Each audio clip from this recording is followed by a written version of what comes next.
వికారాబాద్లో గడ్డం Shailaja memorial cricket tournament ఘనంగా నిర్వహించారు. 45 రోజుల పాటు ఈ టోర్నమెంట్ నిర్వహించగా 4 టీంలు ఫైనల్కు చేరుకున్నాయి. గోల్డ్ కప్ ఫైనల్లో సవేరా 11 వర్సెస్ మాస్టర్ 11 తలపడగా సవేరా 11 గోల్డ్ కప్ను కైవసం చేసుకుంది. ప్లాటినం ఫైనల్లో Kankal kings versus cricket fanatics తలపడగా కంకల్ కింగ్స్ ప్లాటినం కైవసం చేసుకుంది. తెలంగాణ స్పీకర్ గడ్డం ప్రసాద్ ఈ కార్యక్రమానికి ముఖ్య అతిథిగా హాజరై వారికి బహుమతులు అందజేశారు. ఈ సందర్భంగా ఆయన మాట్లాడుతూ క్రీడల వల్ల విద్యార్థులలో ఉత్సాహం నింపుతుందని, ముందు క్రీడాకారులకు ఎలాంటి సహాయం కావాలన్నా తాను ఉంటానని హామీ ఇవ్వడం జరిగిందన్నారు. ఈ టోర్నమెంట్కు ఆర్గనైజర్గా ముజమ్మిల్, ఫరాజ్, సైఫ్ చాలా చక్కగా నిర్వహించారని అభినందించారు. గోల్డ్ కప్ ఫైనల్ కప్పులు కైవసం చేసుకున్న సవేరా 11 కెప్టెన్ సవేరా మహమూద్కు ట్రోఫీతో పాటు 15,000 రూపాయల నజరానా అందజేశారు. ఈ కార్యక్రమంలో town president Prabhakar Reddy, PSCS chairman Patlola Satish Reddy, Kishan Nayak, Congress party నాయకులు తదితరులు పాల్గొన్నారు. भाई तो आप लोग इस पे बैठ जाओ, थोड़े लोग इस पे बैठ जाओ, इसके चबूतरे पे बैठ जाओ, थोड़े बैठ जाओ, बैठेगा तो अच्छी आती फोटो।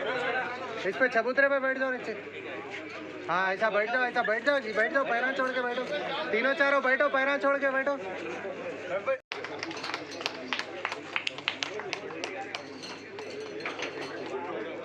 సతీష్ రెడ్డి గారు ట్రోఫీ అందించాల్సిన కొడుతూ ఉన్నాం. ప్లీజ్ ఒకసారి గట్టిగా క్లాప్స్ కొడుతూ ఉన్నాం.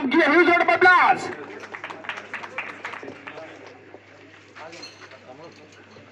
ఇక్కడ సైడ్ రా.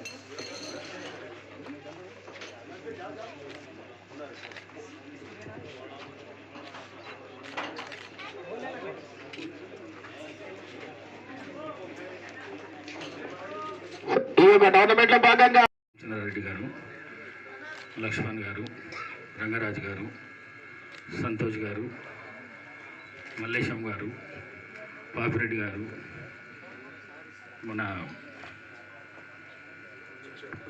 బుచ్చయ్య గారు, పేరున వెనుక ఉన్న వాళ్ళందరూ, వెనుక ఉన్న స్టేజ్ మీద ఉన్న వాళ్ళందరూ, స్టేజ్ ముందు చాలామంది యూత్ ఉన్నారు. మరి వారందరికీ కూడా మనస్ఫూర్తిగా మీ అందరిని అభినందిస్తున్నాను.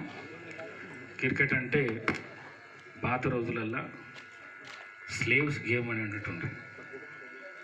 అంటే పేదోళ్ళు ఆడే ఆటను స్లేవ్స్ గేమ్ అంటారు అనమాట.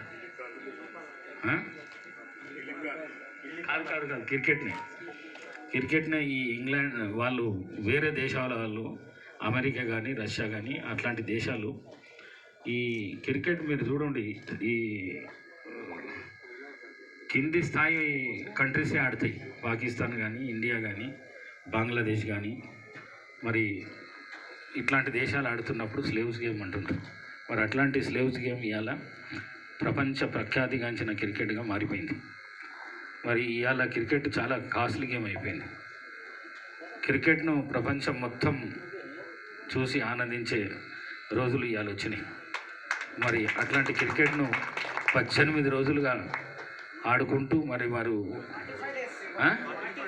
45 డేస్, 18 టీములు, 45 రోజులు, మళ్ళీ వాళ్ళ తిండి, వాళ్ళు ఉండడానికి వాళ్ళ అన్ని ఏర్పాట్లు ఎట్లా చేసిండ్రు అనేది కూడా చాలా గొప్ప విషయం ఇది. మరి ఇంత పెద్ద నిర్ణయాన్ని తీసుకున్న మీ అందరికీ మరొకసారి, మరి మా సతీమణి పేరు మీద పెట్టి ఈ క్రికెట్ను ఆడిపించినందుకు మనస్ఫూర్తిగా మీ అందరికీ కృతజ్ఞత తెలియజేసుకుంటూ, మరి ఎక్కడ కూడా ఇట్లాంటి కార్యక్రమాలు చేస్తే తప్పకుండా మా వంతు సహకారం ఉంటుందని చెప్పేసి తెలియజేస్తూ సెలవు తీసుకుంటున్నాను. Thank you.